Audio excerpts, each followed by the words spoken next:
Am I audible? Yes, sir, you are audible. Hello? Yes, sir, you are audible. On be Okay. Thank you. On behalf of Electronics and Communication Department, Dr. S. and S.S. Gandhi Government Engineering College, Surat, I heartily welcome all the participants, students, and faculty uh, for participating in this webinar. From the profile of expert speaker itself, you can see that you will get definitely some knowledge as far as the industrial scenario is concerned, because our expert is from industry, and I am very much happy to say that Mr. Rajesh Chandarana is my classmate, and also we are the project partner, and we have completed our graduation in 1992 from SS Engineering College, Bhavnagar. Okay, and he has uh, industrial experience, vast industrial experience of around 27 years, and 20 years at GNFC Bharuch, and since last 7 years he is working as an assistant manager in Linde India Private Limited. So from the introduction, I welcome Chandarana Rajesh, and also I will request Chandarana to give some actual exposure related to industry, because students are aware of theoretical content and what is the actual requirement of industry. So that will be useful for students. So with your presentation also you guide and tell something related to what is the actual need of industry. So I welcome for giving your valuable time in spite of your today's Sunday, your 1 day holiday, and you've given your precious time for and you can start your presentation now. Okay. Sir, please enable your microphone first. Rajesh, sir. Yeah, good morning all. Morning, sir, you are audible. Loud and clear. Is my screen visible now? Presentation Yes, sir, screen. it is visible. Yeah. So first of all, I welcome you all the friends from college, all the faculty members who have joined, and I thank Professor Kirit Bua for giving me this opportunity. And today we will discuss about basic process control system and programmable logic controllers. As you know, basic process control system is nothing but a DCS. I'll tell you why this name comes from given by the standard. Before that, I would thank Mr. Kirit Bua for for creating an opportunity for all of you to create a connect between industry and college. We missed actually in our days, and I would have you enough to have kind of interaction. Coming to So, sorry to interrupt you, sir. Please check your microphone. Your voice is not coming clear. If fan is on, please disable it. Fan. yeah. Thank you. Hello. Yes, sir. You are audible now. Can I switch off my video if you don't mind? Yeah, no issues, sir. Okay, then I can come closer to my mic because my mic is inbuilt in the laptop. I don't have a head-on mic. Yeah. Yeah, it's fine, sir. So is it Go ahead, sir. my voice is clear now? Yeah, sir. Your voice is clear now.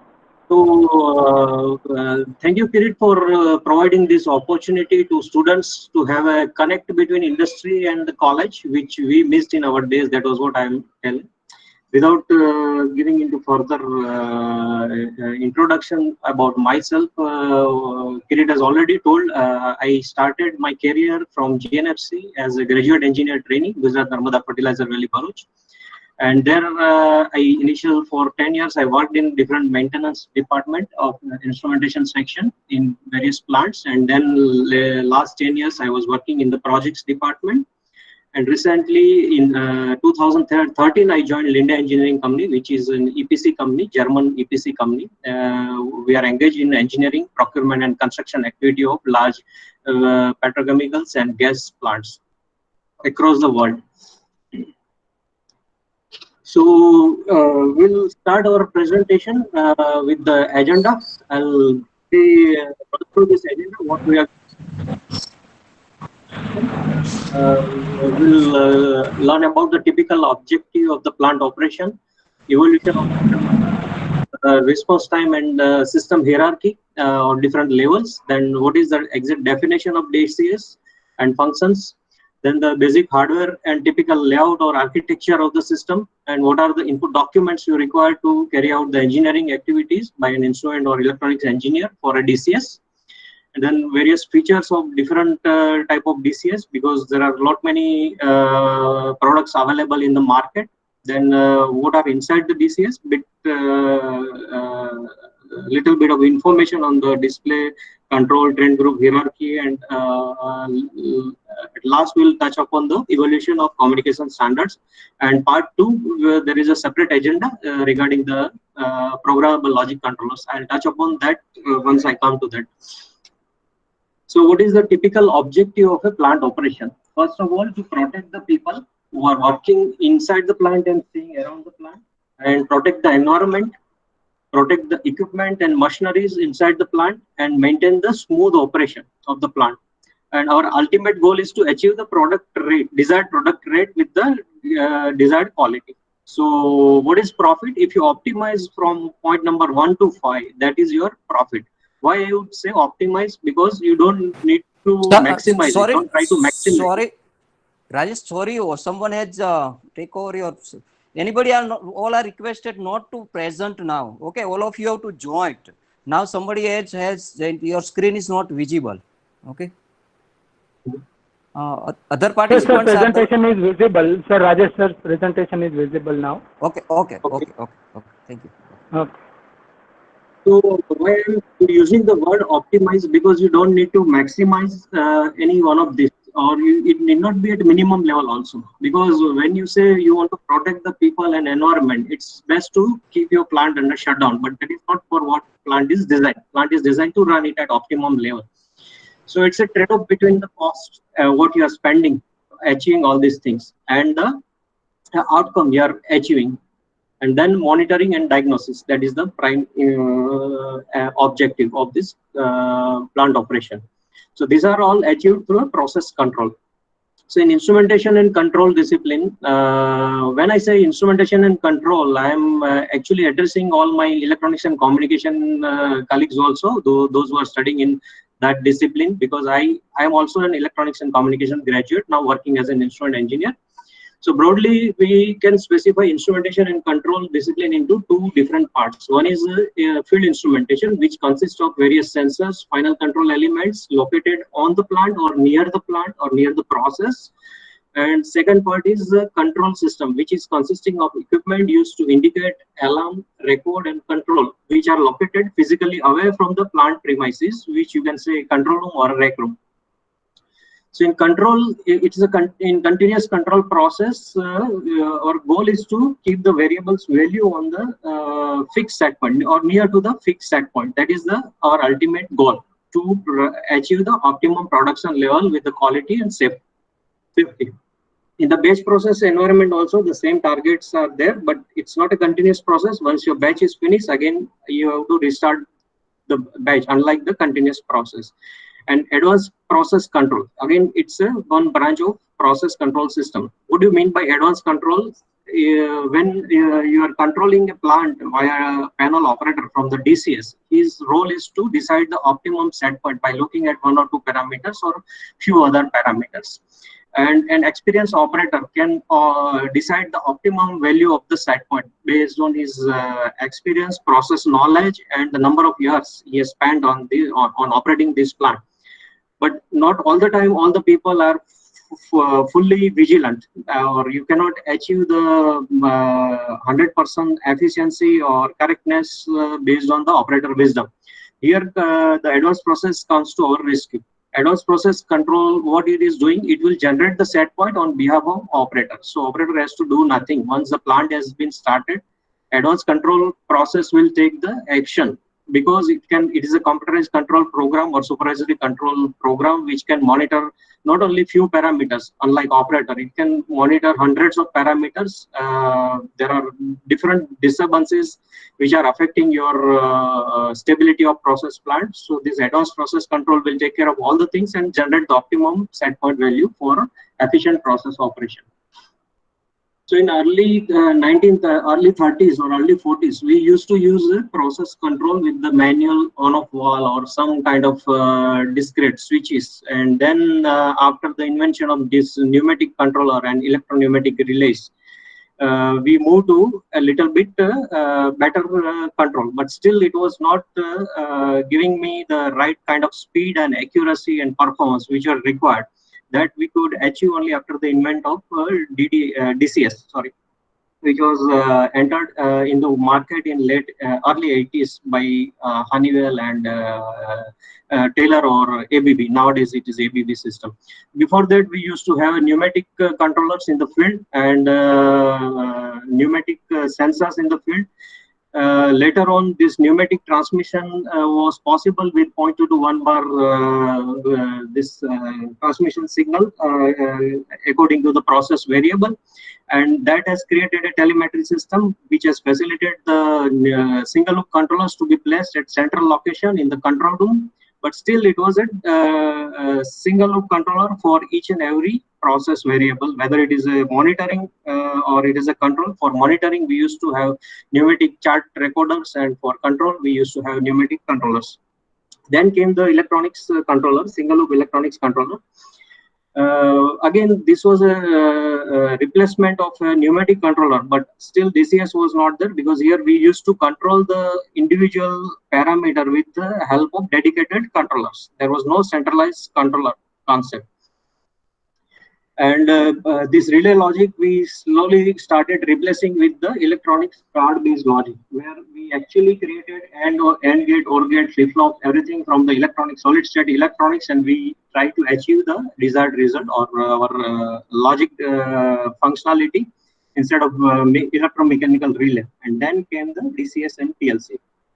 Parallelly, pneumatic transmission system was evolved into electronic analog control signal. That is our traditional 4 to 20 milliampere or 1 to 5 volt signal. And then nowadays we have moved to superimpose hard signal on 4 to 20, and now totally digital control at field level. That is foundation field bus and Profibus. These are different field bus protocols. So what are the technological advancements? This pneumatic telemetry system, as I told you, it permitted the birth of the centralized control system, centralized control room, wherein you can bring the pneumatic signal via quarter-inch and PVC pneumatic tube from altogether field to the control room, up to the single loop pneumatic controller. Then it was replaced by electronic analog control system, which improved the accuracy as well as response time also. Then after the invention of this microprocessor and many computers, digital technology was introduced, which has enabled the sophisticated advanced control process, and which has evolved into the DCS slowly. Today's DCS, digital automation systems, are built using the accepted industry standards like OSI 7-layer model, or nowadays it is TCP/IP 5-layer model. They are totally interoperable. They have interoperable architecture.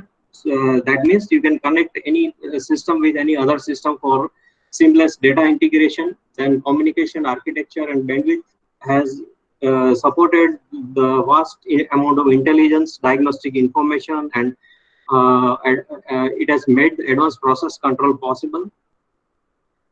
Then we have OPC and XML and web service to integrate the business process also into the DCS at ERP level or top management level. So what are the different response time offered and required for different control system hierarchy level? So PLC, we talk in terms of milliseconds or seconds. In DCS, generally it is in seconds. In SCADA, it is again in seconds. And again in DCS and SCADA, your trend and history, sometimes it will be measured in seconds and minutes, but it will be stored on a long-term archive on hourly average basis or daily average basis or daily reports. And then on top of that, management execution system, which is a supervisory control system also. They will plan the production and they will percolate the information down below the DCS. And again, they will get the input from the ERP, Enterprise Resource Planning or top management system, depending on what product is in demand on daily basis, and that fluctuation they will adjust up to your floor level. That production will be adjusted according to the demand. So they are interested in daily or weekly or monthly data or yearly production data. So what is DCS? Actually, DCS control system is one whose functions are distributed rather than centralized. In pneumatic, this single loop controller, you take an example of Foxborough 761 series single loop controller, wherein you can see the face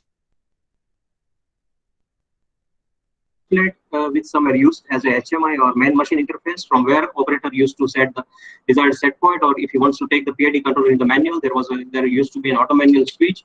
So all the HMI portion was also part of this controller. Similarly, the PID controller or the algorithm which it used to run in its memory, this microcontroller 8051C, that was also a part of this single loop controller. So if that one controller fails, you lose everything. You don't have any display, you don't have any control. So effectively you are blind.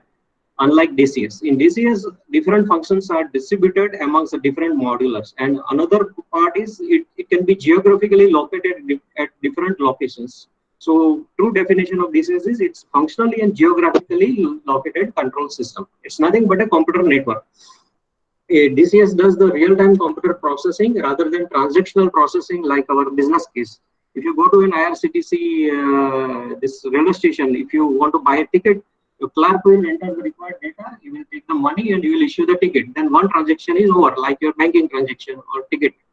Unlike those business computers, DCS is a continuous control, wherein it requires the continuous availability of the input from field sensors, and it will perform the control algorithm execution inside the control processor. It will continuously generate the output, and these outputs are again given to the field devices, which are final control element like on-off valves and control valves. So it's a continuous control process. Different hierarchy is defined by this IEC 1302 standard. So how do they define this plant control systems in different level? At level 0 comes the process, physical process equipments and all the plants. At level 1, all the sensors and your controllers will come at level 1. Basic control system also is a part of level 1. Level 2 is supervisory control, and then level 3 is operational management. Level 4 is enterprise system. So here your supervisory control and this advanced process control will sit at level 2. On top of that, level 3, operation management and all history and data and analysis and all these things will go. And on top of that, enterprise system, like the data which is required to be analyzed by MD of the company or top bosses of the company. Mainly is interested not in the instantaneous value of the process parameter. He is interested only in the production rate. So practically you will see the plant is connected with a lot many microcomputers and microcontrollers, be it IO cards or a controller or a HMI station, and then on top of that via host computers you are implementing the supervisory control. On top of this there are coordinating computer which are creating a connect between your process floor and the top management level, that is at level 4. Maybe some of you might have seen during your industrial visit this control room, how it looks like, or if some of you are fortunate enough, if your parents are working in some of the industries, you might have visited that plant or control room. So DCS control room in earlier days used to look like this. You can see the individual pneumatic controllers, chart recorders, and some process mimic with some on-off lamps given on the mimic. And nowadays, if you compare, it looks like your NASA control room. Your individual process control room will have all HMI stations only, and all other instrument racks and cabinets, panels, other DCS hardware is separated in different rack room or panel room, or sometimes if it is a remote IO philosophy, we are shifting, taking this to the near to the field or process.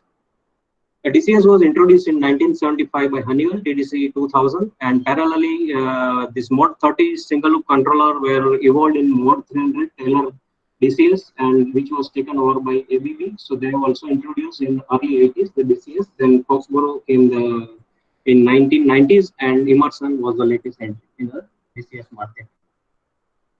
So what are the basic hardware of the DCS? If we talk about operator stations, control stations, and engineering stations, what are the different functions? We will see in the subsequent slide of what operator station is doing. It is responsible for main machine interface or HMI. Control station is responsible for controlling the plant, and then engineering station is used by instrument engineer or electronic engineer to do the configuration of the system, maintenance of the system, or programming. This operator station is not directly interfacing with the input output, process input output.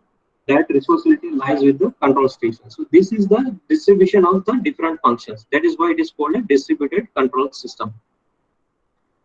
You can have a sample photograph from Yokogawa Centum XL DCS, which is quite old now. This has been also upgraded. Here you can see in the control room there are a lot of operator stations and dedicated engineering stations also, which are interface with the panel. Inside the panel you will see controllers and IO cards, and again controllers and IO cards are interfaced with the IO level at the plant.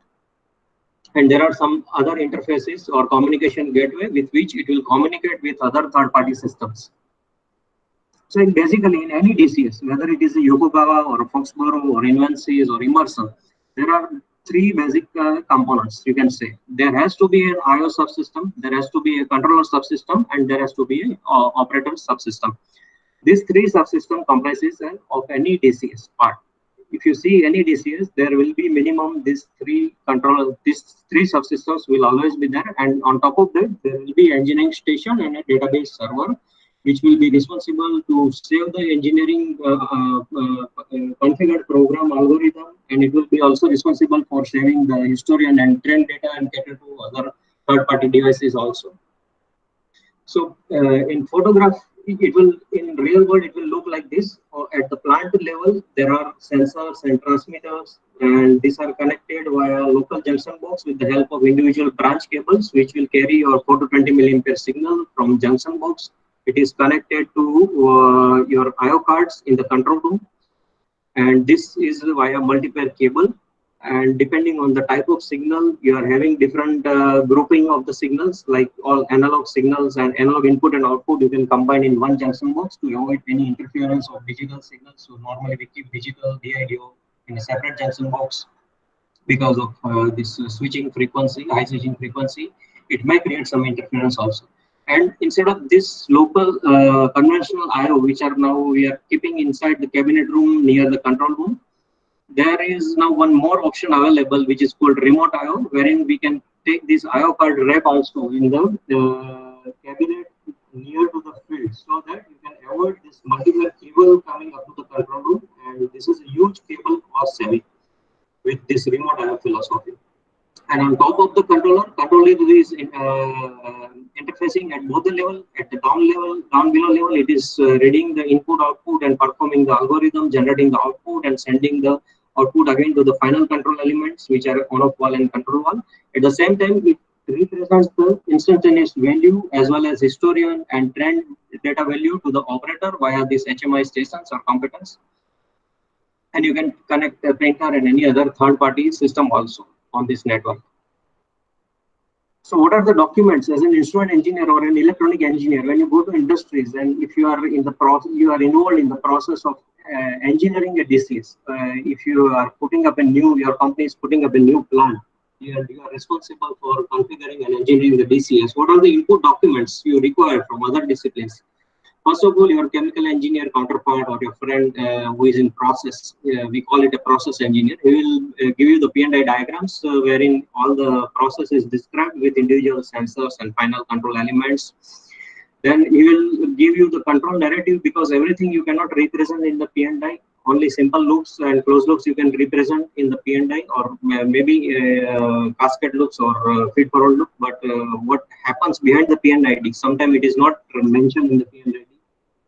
So he will give you the control narrative also, or the complex loop description, how he wants to control the plant, and this will become one important document for you to configure the DCS. What do you mean by configuration database? When you start configuring the DCS, first you have to look at the P&I diagram, how many inputs and outputs are there inside in the plant. You divide into different categories like analog inputs, analog outputs, digital input, digital outputs. And then depending on the number of IOs, you have to order the number of IO cards and the controllers. Again, controller capacity we'll discuss in the subsequent slide, how controller numbers are dependent on the IOs. Then you have to develop the function block diagram and logic diagram based on the P&I diagrams. There are ready-made software tools available to develop this software.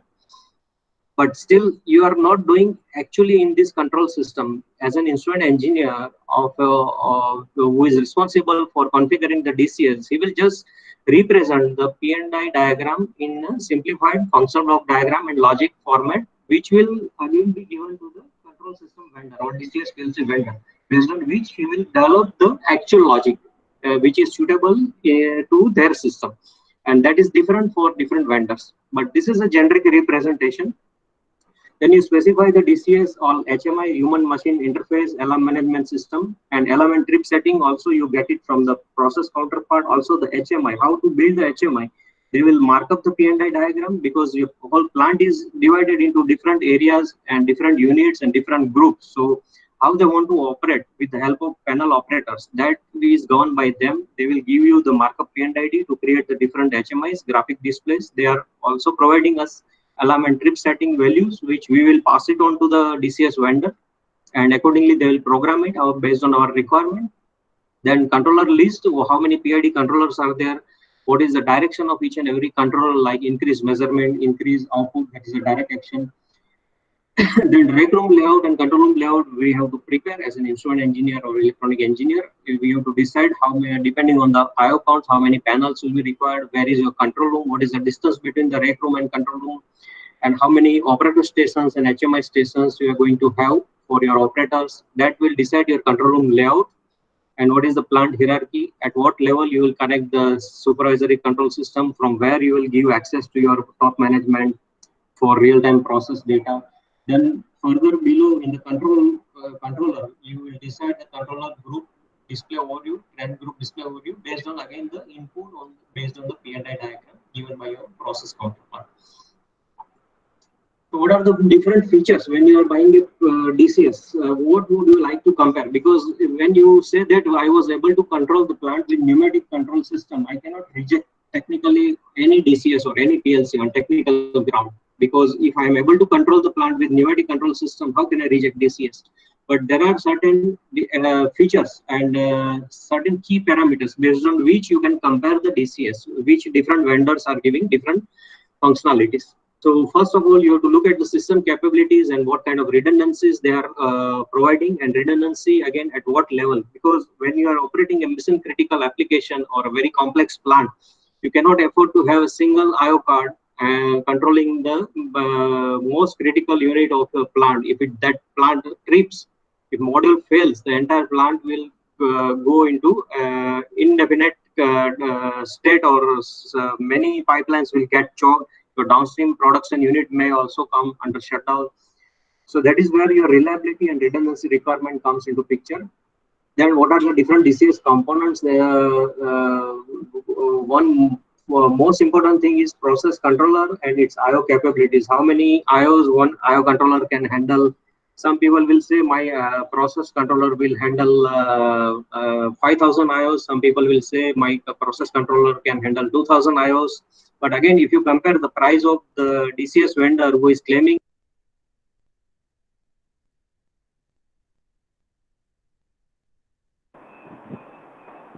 Excuse me, sir. Please start your presentation again, or start your microphone. Your mic is disabled. okay. Sorry, my mic was disabled. I was unaware. Yeah, is it visible? Is it audible now? Yeah. It is audible now. Presentation is visible? Yeah, presentation is also visible. Okay. So where I from where it was, from this slide or the previous slide? Yeah, it has just happened, sir. Okay. Just now. And you have to look at the data.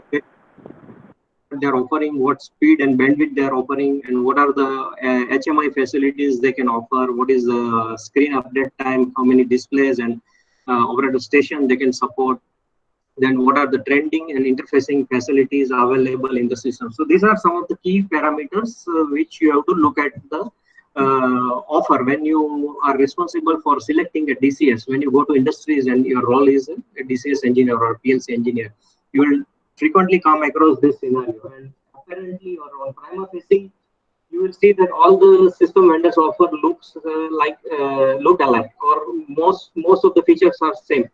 But again, you have to compare these key parameters, wherein somebody will win, somebody will lose, or maybe if you want to bring them at par, somebody's offer will be a bit costlier than the other vendors.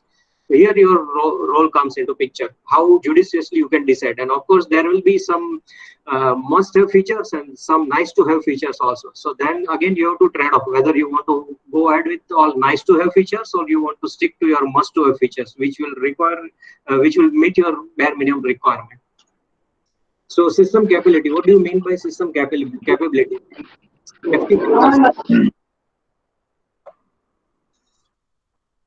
In case of failures, what are the diagnostics available? What kind of redundancy system is offering? Then maximum loop and point handling capabilities, your incremental expansion capabilities. Suppose in a running plant, right now, if you are operating a plant with 1 or 2 reactor or 4 or 5 units, and in future, if your management has a great plan of expansion, you have to look at the system being offered to you, whether it is possible to expand the system in future or there is a bottleneck. Again, you cannot throw it out a costlier installment like a DCS, because it costs a huge amount of money, as well as you need a big turnaround time or a annual shutdown time to replace the DCS or even to modify the DCS.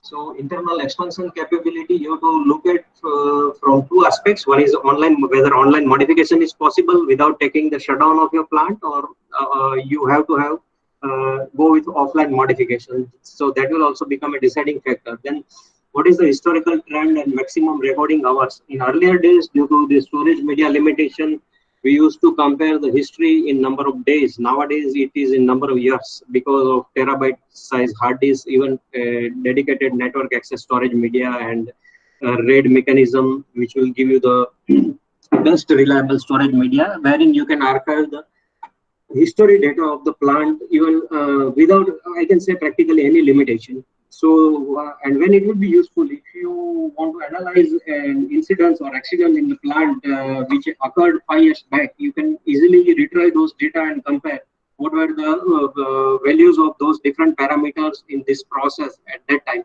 and you can compare. And this historical data can be used in your building your plant model also, in developing the supervisory control system. Then future expansion capacity without change in the system. In some system, without even adding the controller, you can still go on adding your control loops. And of course, there will be one point of time there you will exhaust all the capacity and you have to go with the new controller. But when you are comparing for the first time, you have to compare this parameter also. Then operator training time requirement. How fast you can get your operators familiarized with the plant operation, because each and every system will have little bit of different HMI, different facilities, different operating philosophy. So every time you replace the DCS, it's not practical. You have to train your operating staff also. Or in one plant, you have one DCS. In another plant, you end up with some different make of DCS. Again, you need different set of people who are familiar with the earlier system. Those who cannot directly work in this system without sufficient training. Then again, you have a problem of maintaining the spares and interchangeability of the spares. So what is your engineering and maintenance training time requirement to get your instrument and electronics engineer familiarized with this new system? Then what are the connectivities being offered by the manufacturer with other third-party devices? And what is the functional and geographical distribution capacity? Whether the system only supports the local or conventional I/O, or you can go with the remote I/O functionality also, because that is not an inherent feature of all the systems. Nowadays, of course, that is available, but in earlier days, only limited vendors used to offer this functionality. Further, in this days, again, people are giving different I/O capabilities that will come to know that in subsequent slides that at that point I'll discuss, like network I/O, or universal I/O instead of dedicated AIO and DIDO cards. So what are the different components of DCS? At plant level, sensor level, what is the interface of the DCS? It's I/O module. So the function of I/O module is to scan and digitize the input signals and again do the reverse process for output signal. Whatever digital signal it receives from the controller, it has to convert it into those digital signal into analog signal and send it to the final control element. Then local I/O bus, the link between the I/O module and the controller module, that is called the local I/O bus. Normally in all the latest systems, these are all serial communication. But again, it's a proprietary network. It depends on different vendor to vendor, how they are communicating or reading the values from the I/O module, how the controller will read the I/O module. Then the control module, that is the main control processor or heart of the plant or heart of the DCS, you can say. That will read and update the field data from the I/O module via this local I/O bus, and it will control the perform the control algorithm execution, and it will generate the output based on the process change. And at the same time, controller's function is to cater to the HMI requirement. Whatever operator stations dynamic graphics you prepared, the runtime data or real-time data is made available by controller on the HMI. And there also there is a certain limitation, like on one graphic page, you cannot have more than so many dynamic points. If you have more than 200 points, you are not guaranteed the 2 second or 1 second update time. So all these features you have to compare. Then the data highway, it's a backbone network which is connecting all different communication, different modules on the DCS. And then there are different set of communication modules available from different vendors. They provide the link between the data highway and other modules, typically third-party systems and other connectivity. So what is the function of analog input-output module? Analog input-output modules provides the main interface between the DCS and the process being controlled. So there are different types of input modules. Most commonly, we are using analog input-output module, which is called as AI module, and it will interface or read the signal from 4 to 20 milliampere or transmitters or 1 to 5 volt standard signals. Then analog output module, again, that will generate the 4 to 20 milliampere signal for valve positioners, and that will control the position of my valve.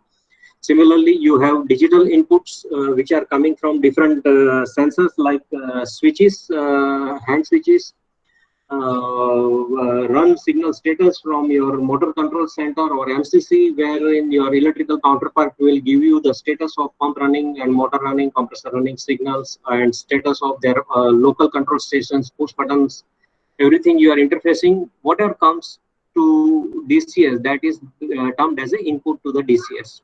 So these are all categorized in the digital inputs, and they are being catered by digital input module, and then digital output module will generate the output. Most of the DCS vendor are giving relay-based potential free contact output, wherein via this port free contact you can use either 24 volt DC or 240 volt AC depending on your final load requirements. Some people are still giving open collector output, wherein your relay will become the load of the transistor, and digital output module will control the switch, the transistorized switch, to switch on and switch off the load. So where these DO modules are used, normally DO modules are used to switch on and switch off the solenoid valves in the field, to drive the indication lamps on the field, which are local panel indications, and to give command to the MCC to start certain pumps and motors. So there are different type of modules, but nowadays, as I told you in the previous slide, we have got the universal I/O concept, wherein only one module is sufficient, which you can programmatically define the individual channel of the module as a analog input channel or analog output channel or DI channel or DO channel. That is also now available. Some people call it network I/O, some people call it universal I/O. Here, your number of I/O modules, different varieties, you don't need to maintain different varieties of the I/O modules. So your spare inventory will reduce drastically if you go with universal I/O module. And in AI module, if you have installed the analog input card, you cannot connect other than any analog input signals. In future, during plant commissioning or further engineering, if you find that here I need one digital input also to fulfill my logic requirement, without which I cannot reliably operate this logic. So you have to search a spare slot or spare channel in the digital input module. if it is a discrete different type of IO cards. And if you are exhausted with all DI cards, you have to again install a new DI card in the new slot if your space is available.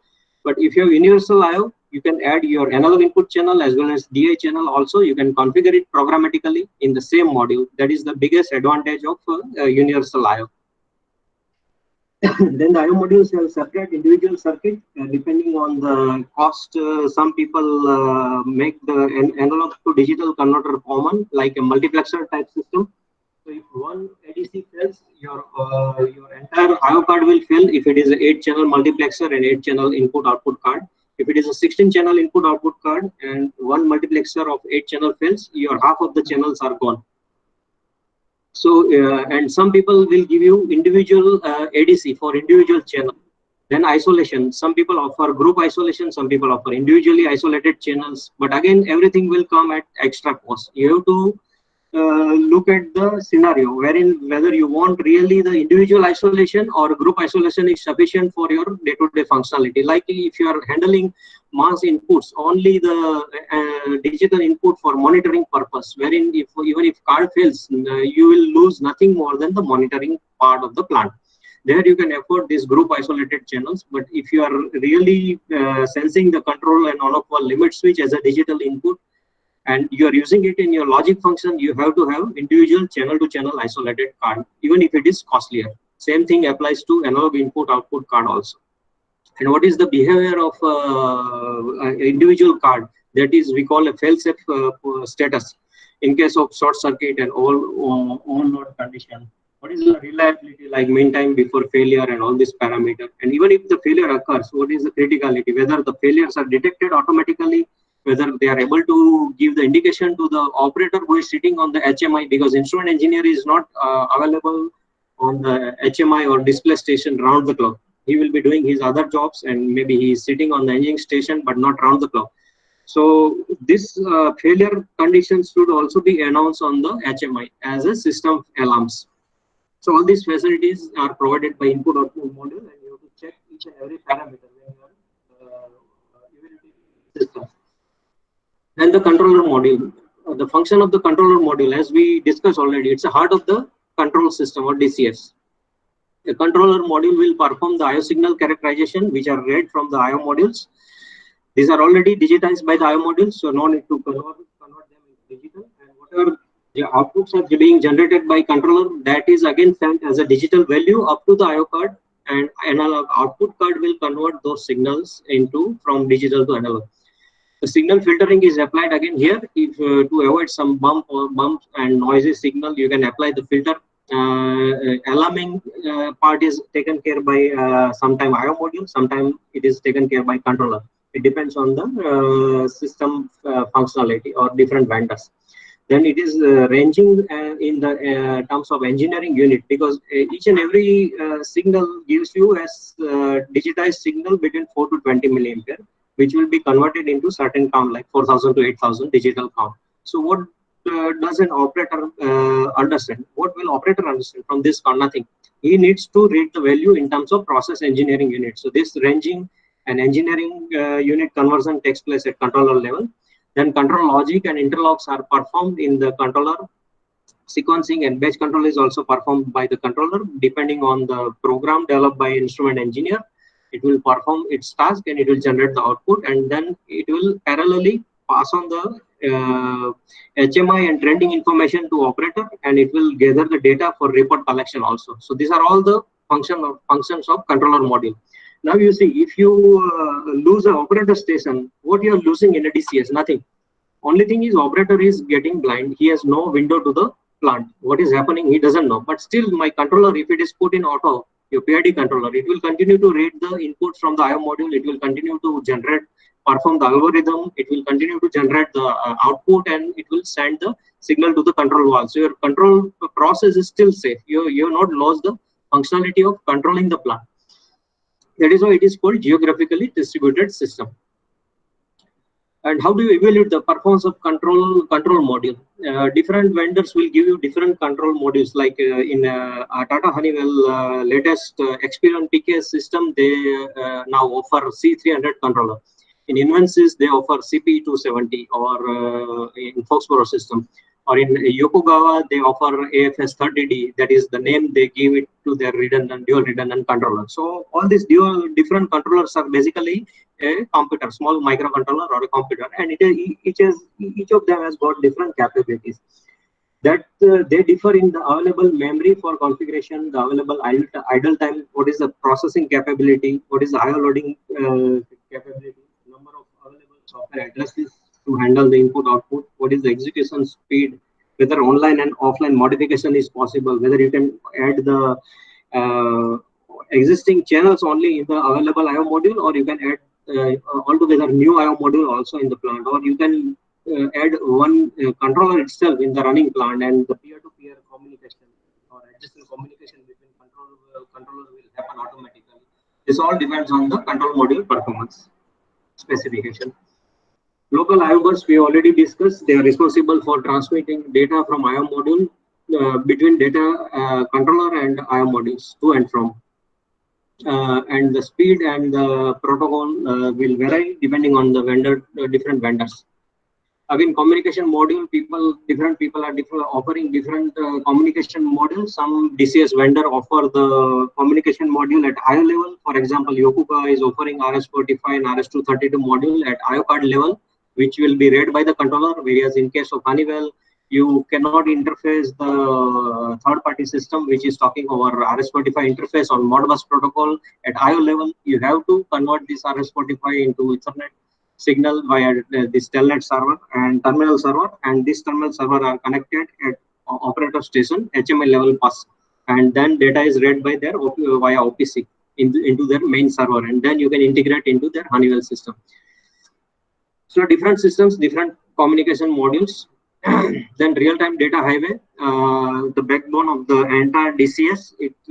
As we have seen in the first slide, they are all established on the well-known acceptable platforms. Let it be on IEEE 802.3, 4 or 5. 803 is nothing but Ethernet, carrier sensing, multiple access, collision detection mechanism, where there is no master. All the nodes have equal priority. What do you mean by node on the data highway?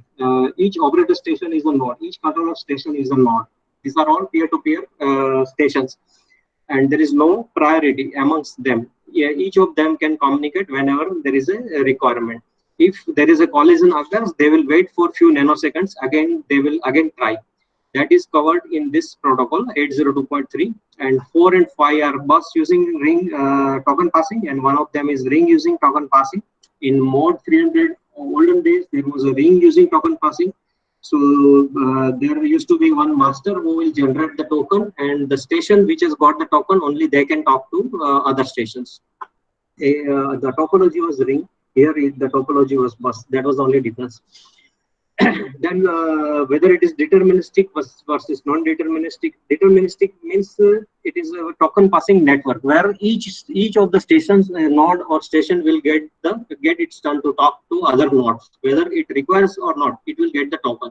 If it doesn't need to talk, it will pass on the token to the next station. But in case of this CSMS-CD, what happens? Everybody is master, or I would say at the same priority. There is no master.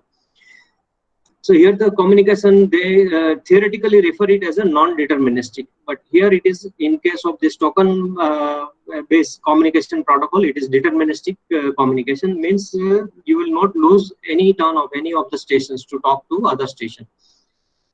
Then a variation in this protocol type, most of them are proprietary. Most of the systems are built with their assembly language, their operating system. In generic term, they call it RTOS or real-time operating system, but it's hidden from the end user. Then speed of the data transmission, at what speed they can read from the input-output module, and at what speed they can write back data to the output module, and what is the maximum transmission distance it will support. In case of local IO, how many IO racks they can support. Some people will say I can support 8 IO racks, each containing 8 modules. Some people will say 13 IO racks. It depends on their control capability. And in case of remote IO, if it is a fiber optic communication, you can very well go beyond few kilometers also. Then host computer interface and PLC gateways. Again, DCS is mainly inclined towards the main plant continuous control process. In the second part, we'll learn about PLC, which is more focused on the logic algorithm execution. So in plant, you will find DCS and PLC more on, in most of the plant process plant, you will find these two different control systems running parallelly and talking to each other. So again, these PLCs you have to integrate with the DCS because PLC is originally meant for controlling the logic algorithms, and it has nothing to do with fancy HMIs and operator stations, because on day-to-day life you are not going to adjust your limits or switch points in the logic. But unlike DCS, where the operator has to continuously maintain the set point of a PID loop. So there they need a good interactive HMIs. So how do you know the status of PLC? What is happening inside the PLC? So one way is to transfer the information from PLC to via host computer to your DCS. So here comes the host computer and gateways to communicate with any third-party system, whether it is your main plant control PLC or a package unit control PLC, like if you are controlling a separate small machine compressor or any other package unit with a dedicated PLC. Complete data you can bring it over your DCS, and you can make it a bi-directional data flow also. Sometimes if you would like to control remotely from your DCS, that is also possible. But generally it's not the case most of the time, because the PLC is self-sufficient to control the given package unit. Then operator interface, we already discussed this graphics you have to build with the help of your control system vendor and your process counterpart, your friend from the chemical engineering discipline who has given you the input. Based on his need, you can configure the graphics, you can build the algorithm. Graphic has certainly got some hierarchy depending on the size of the plant, complexity of the plant, and how many units and areas plant is divided into. And accordingly you can group, because in a big plant normally there will be more than one operator. So one operator is responsible for one particular area or group, and you have to configure his operator station in such a way that he can see the entire plant, but he can control only his designated area. In case of failure, again you can switch back control to the adjacent operator station. That facility is also available, but that is again password protected. You can configure it like that. So what are the alarm displays? What are the graphic displays? You will need all these things will be catered by HMI. Typical display hierarchy. As I said, a big plant is divided into different areas, and again within area you can also find different groups. So there is no international standard, but as a thumb rule in a company, it will vary from company to company. In typical example I would give, in my previous company, we used to have a thumb rule of 100 closed loops and related open loop per operator for a DCS. So depending on this total number of closed loop, you can easily count how many operator stations would be required when you are specifying a DCS or when you are procuring a DCS. In a company like Reliance, I heard that they are making one operator responsible for 250 closed loops and relevant open loops. So it depends on your company philosophy and number of operators you would want to put on the panel. Then engineering workstation. This is your instrument engineer or electronic engineer's main window to the control system, from where you can configure the database, you can compile the program, download and upload the data which is already stored in the control station. Again, you can take the image with the upload. Then all the diagnostics tools are also available. You can view the entire health of your system from engineering stations. Even if it is running healthy, you can monitor the traffic also, collision also, all these things from up to the IO channel level, not only for control stations or not only for IO module, up to individual IO channel, you can do the diagnostics also. You can monitor the diagnostics level, health of the system, as well as you can perform diagnostics also for individual channels if your plant permits to do the diagnostics in running plant. That is called online diagnostics. Nowadays in DCS advancement, what you can see, like your mobile phone from Nokia 3310 days to your now Apple latest Apple phone. As there are technological advancement in the electronic field, there are parallelly advancement DCS vendors are adapting equally in their system, but still they are slightly lagging behind it because technology has to mature, and there are a lot of certain other philosophy like safety and security of the system. So you cannot afford to try all the new technology at one go in your latest DCS. So slowly they are migrating and adopting the new technologies, like they already replaced the proprietary CRTs and microcontroller based displays to general purpose computer with LCD and LED pointing devices. In earlier days we used to use trackballs. Nowadays they are replaced with mouse and touch screen, and any third party integration of HMI is possible because of this OPC and other software standard. Then migration of proprietary operating system. Earlier they used to give your proprietary operating system. Nowadays everything is based on either Unix. Nowadays even Unix is not there. Most of them is switched over to Windows, Microsoft Windows, and these are available from open market. You can buy any operator station from open market. Only thing, software you need to install it, which is supplied from DCS vendor. So nothing is now as we can remain proprietary. All the operator stations hardware is available in the open market. Only thing which is proprietary is your controllers and IO cards that you do go to DCS vendor. Then this gigabit memory chips and terabyte hard disk size has now elevated the problem of limited historian periods. Now you can store unlimited history, I would say, practically with the help of this terabyte size hard disk and RAID. Then enhance algorithm to continuously tune the loop. In earlier days, even with the DCS also, we used to tune the PID controller by setting the P, I, and D parameters. But nowadays, because of this advanced algorithms, like exit loop tuning or loop tune package of Honeywell, you can switch on the auto tune feature of a PID controller, and that will do a job of an expert operator or an expert engineer on behalf of you. It will generate the optimum tuning parameter automatically by giving a small step change in evaluating the response it gets from the field devices. It will decide the best tuning parameter value. Then you can implement the advanced process control algorithm also. Then in digital automation system, so far we have discussed about this analog 4 to 20 milliampere signal coming as input and 4 to 20 milliampere signal coming to the digital output. Wall positioner going to the field to set the final control element's position at desired value. In addition to this 4 to 20 milliampere, you might have heard the HART protocol. So we are superimposing HART signal on 4 to 20 milliampere, which will give some additional information in addition to the process value. Like if I am measuring a pressure with the help of pressure transmitter, I am not only interested in the instantaneous value of the process pressure in that line or reactor.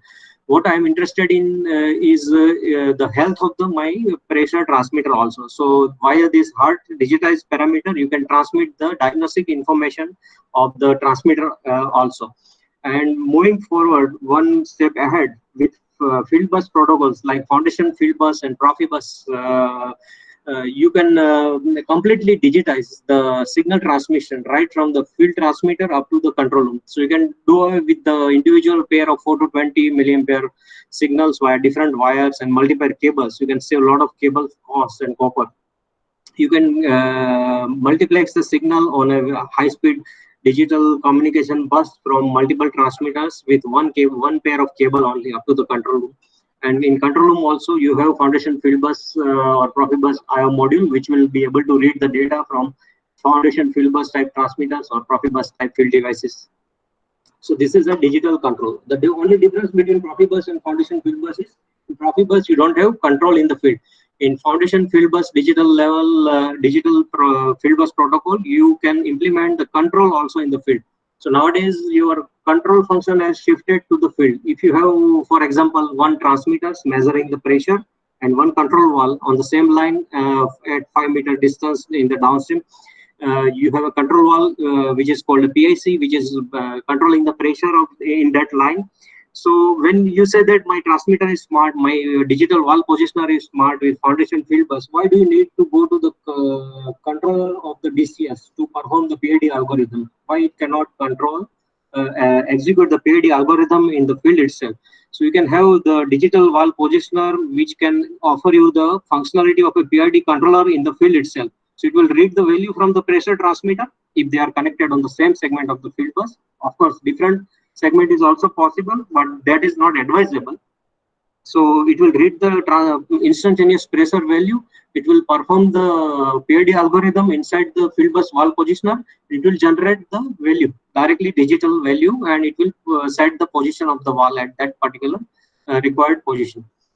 So these are the latest advancements which will enhance your speed, accuracy, and response time, as well as it will reduce the burden of cable coming back to the control room or attack room.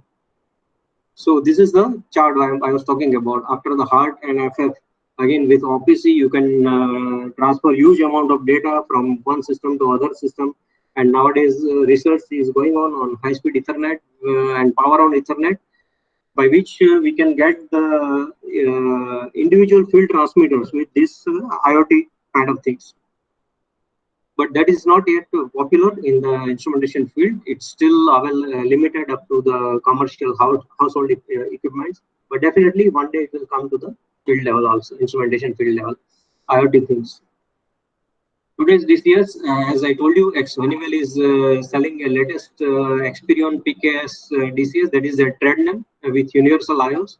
Yokogawa is also selling their Centum VP or VNet IP latest system with their network IO. That is one of the main competitor with Honeywell. And if you go to Emerson Delta V, they will give you the Charm IO series. That is also again a remote IO or network IO.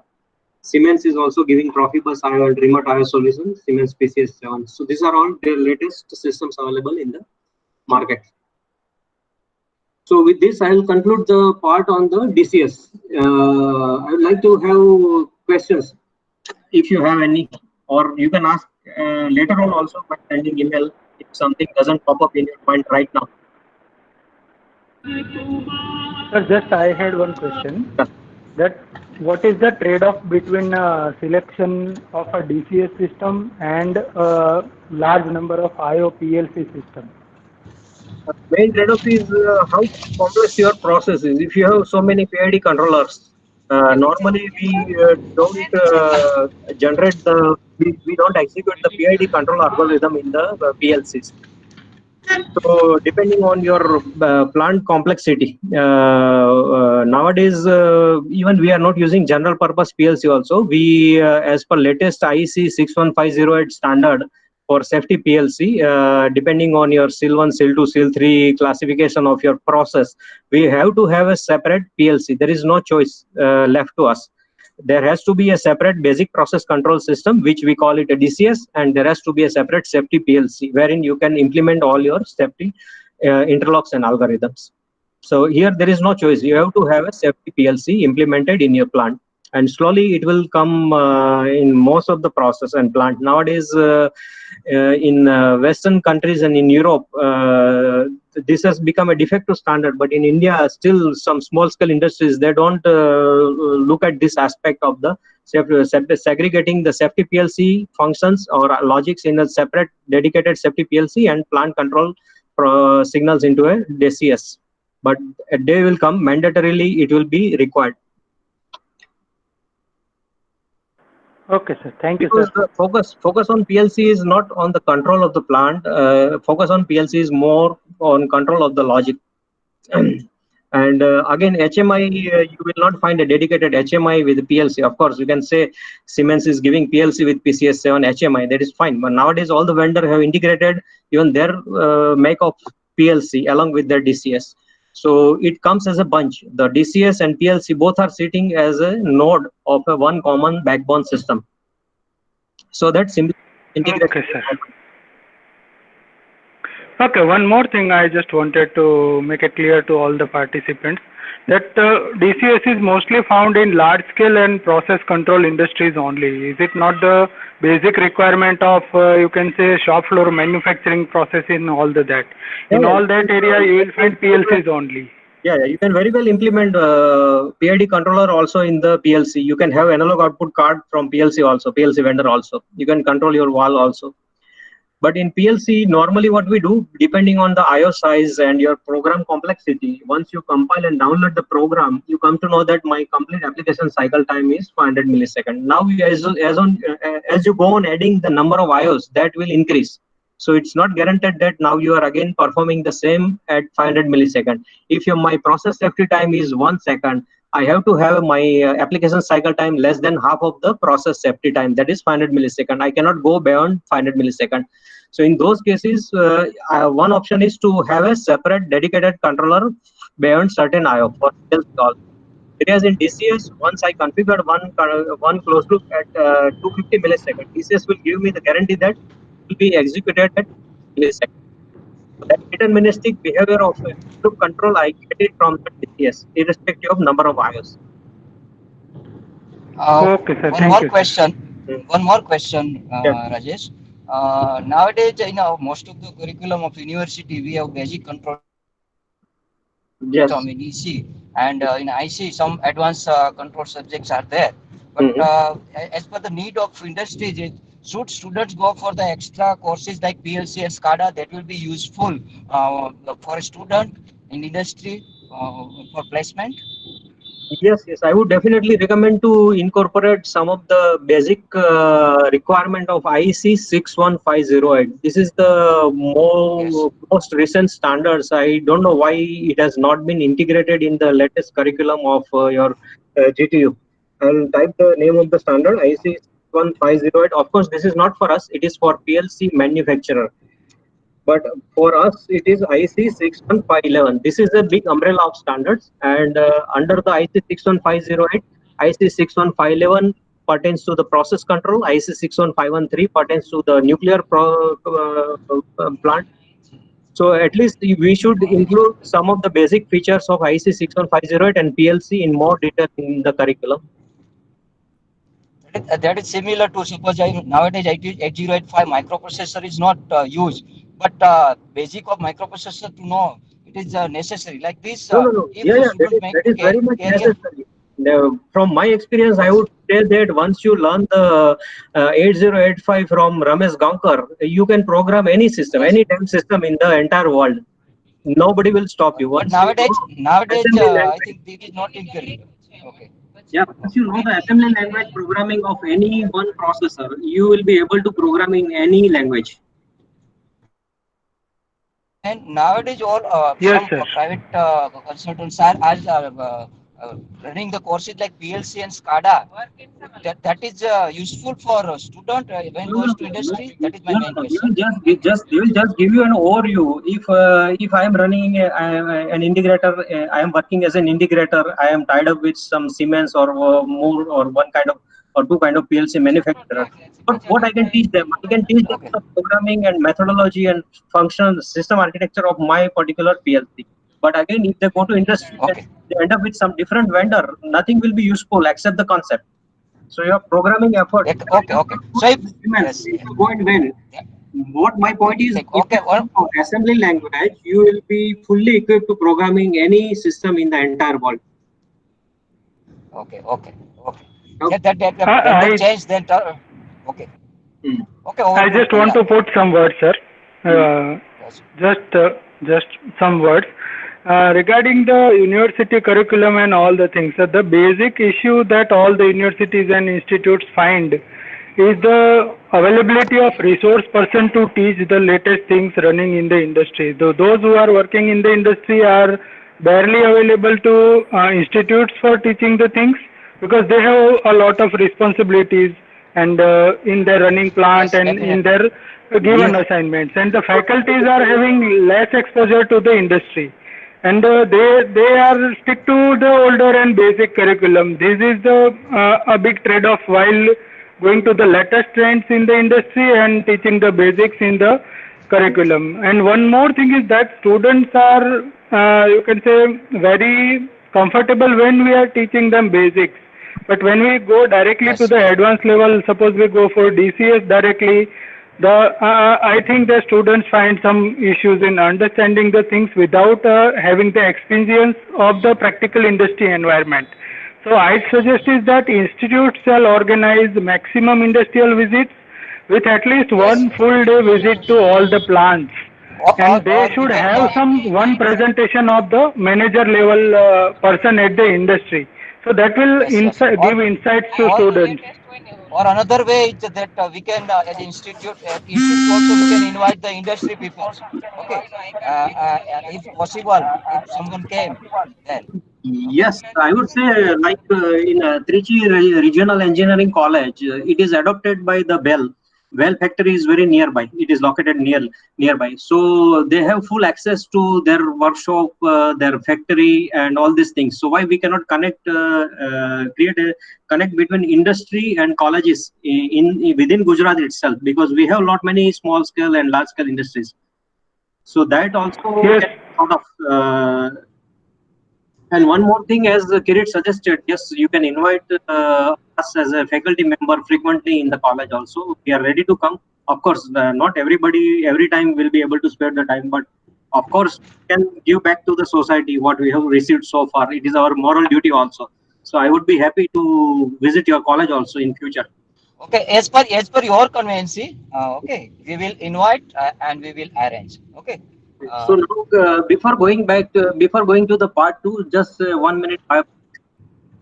no, Rajesh, I think we will arrange for second. How many content remain? Again, there are I think 30 odd slides probably. So I think we will Oh, not be able to cover within 15 minutes. Definitely, we okay. So, require so one that more. we will arrange special another session Okay. for Yeah, that yeah. Okay. because we have taken more time. Okay. So anybody can ask the questions because we have experienced person from industry. So if anybody have any faculty, any student have question, they can ask. Ask. Okay. Yes, sir. Before anyone comes, I will just put one question for you to so that you can continue before someone comes. I just want you to guide the students that what should be their approach while they are visiting some industry or visiting some industry for internships or jobs, and basically in the field of industrial automation and process control. First, you have to look at your inclination. What do you want to learn, or in which area you want to take mastery first? Of course, a complete instrument engineer would know everything from field instrument to the control system, but it's a option. I would say there is no end to this subject. It's a very huge subject, and when I would say there is no end, there has to be some beginning. So based on your inclination, you pick up one particular topic. For example, some of our GETs, we take graduate engineer training from college. We recruit and we train them for 1 year with a classroom training, and then we roll them into the live project. So during these training periods, we have seen that some of them are more inclined to learn more about field instrumentations like pressure, flow, level, temperature measurement, and some of them have more inclination to start with learning on control systems. So we are open for both of these. So once they learn this control system, and after working for 1 or 2 years in one particular project, again they can be rolled into field instrument area again in the new project. So that switch over is quite possible. So it depends on your inclination, which area you want to divulge into first. Thank you, sir.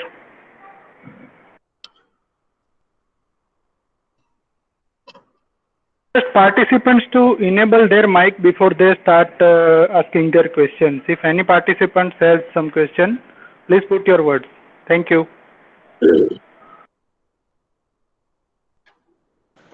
Nandal, you can say in the check box, one question is there.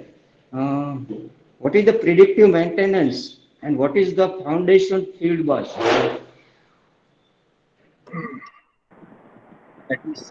Yes, Rajesh sir, can you please answer the question? What is the predictive maintenance and what is foundation field bus? And predictive maintenance, literal meaning is whatever you can predict before the failure happens. That you can rectify before the failure happens, or before waiting the failure to occur, which will lead to the total shutdown. Like in your plant, we used to take a predictive maintenance around before even our annual turnaround or annual plant shutdown, wherein we have a big list of jobs which are to be carried out. There are three different type of maintenance. One is breakdown maintenance. All you know, when there is a certain breakdown, you have to stop the plant. You have to replace that component. You have to make it good, and you can restart the plant.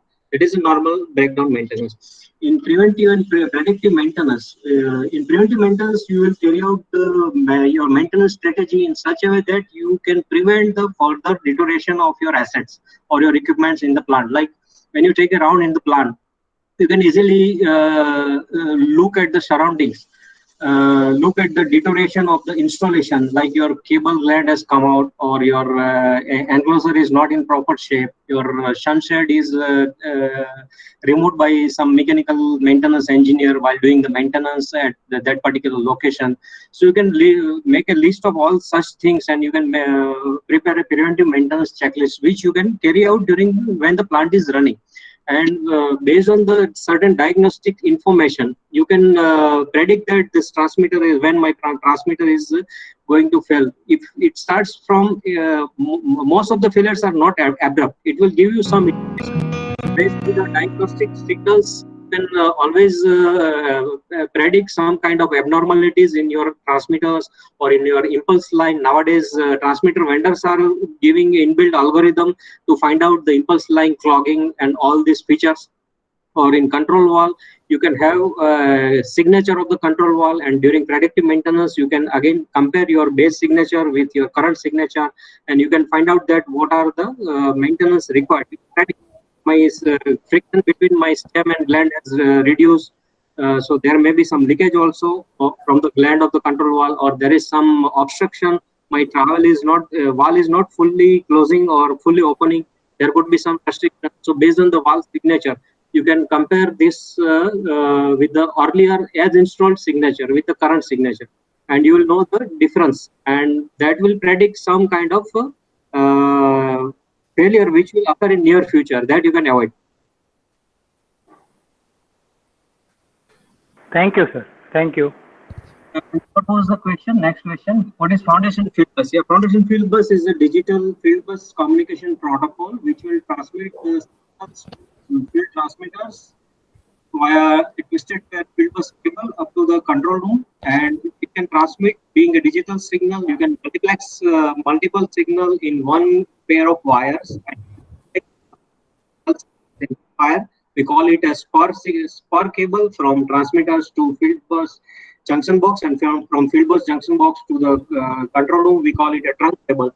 So with the help of only one trunk cable, instead of 12 pair or 24 pair copper cable, which is a huge cost, we can transmit the signal from multiple transmitter over one single cable. And one more advantage in foundation field bus is field also. Not all the end user will prefer this, but certainly nowadays it's a more mature technology, and we have implemented this in our Reliance project also, this foundation field bus technology. All recent job from all the refineries which come to us via EL, they also insist foundation field bus product to be used in DCS, but still they are not using, they're still comfortable with 20 milliampere conventional signal. And one of the competitor is of the foundation field bus is Profibus. That is also a digital field bus protocol. When you say field bus, it is not FF. It is FF is a foundation bus. Profibus is again a field bus. So it's a Profibus kind of field bus digital protocol. And that is Siemens is leading this symposium on Profibus. And same advantage you get just like foundation field bus, except the control, which in Profibus not provided the control of the field.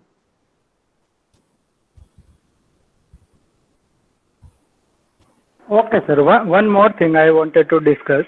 Yeah. That we nowadays find that Ethernet, or the you can say Modbus over Ethernet, is becoming very popular and prominent.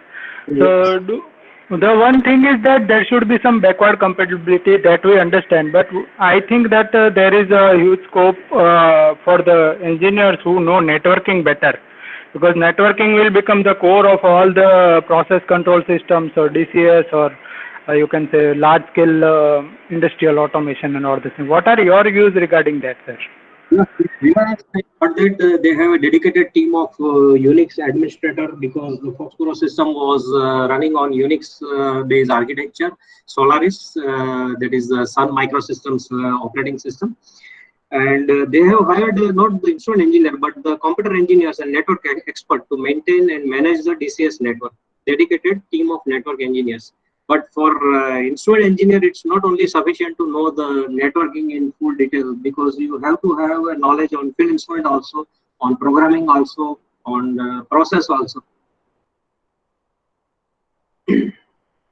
So in a small industries, yes, you will not find lot many scope of a dedicated networking engineer. But of course, nowadays that field is slowly becoming open because of convergence of IT and OT, because of IoT and cyber security. Now cyber security will also become a mandatory requirement for all the control systems, because now we are from one side we are making our system open, which is connected to the ERP system, or you are giving real-time data to your managing director of the company.